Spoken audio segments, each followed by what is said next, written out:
بسم اللہ الرحمن الرحیم. اب یہ آگے کہہ رہے کتاب قبلہ کی بات ہے. تم آپ کو جب بیٹوں کو پہچانتے ہیں علامتوں کے طور پہ، صفات کے طور پہ، تو آپ کو بھی اسی طرح پہچانتے ہیں.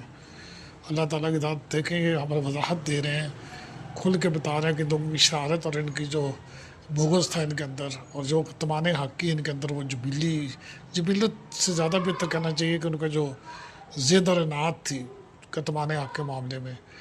تو وہ یہ کہ جن لوگوں کو ہم نے کتاب دی ہے وہ ان پیغمبر آخر زمان کو اس طرح پہچانتے ہیں جس طرح اپنے بیٹوں کو پہچانا کرتے ہیں، مگر ایک فریق ان میں سے سچی بات کو جان بوجھ کر چھپا رہا ہے. اب یہ دیکھ رہے ہیں یہاں پر بھی کتنی آ رہی ہے. بعض لوگ کہتے ہیں کہ یہاں سے مطلب کہ یہ ضمیر جو ہوں کی ہے یہ محمد صلی اللہ علیہ وسلم کی طرف راجع ہے.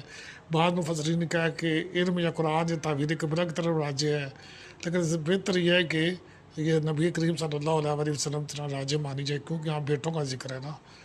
تو بیٹے چونکہ انسان اور وہ تو اس کے زیادہ نبی کریم صلی اللہ علیہ وسلم زیادہ انسب ہے اور اولا ہے.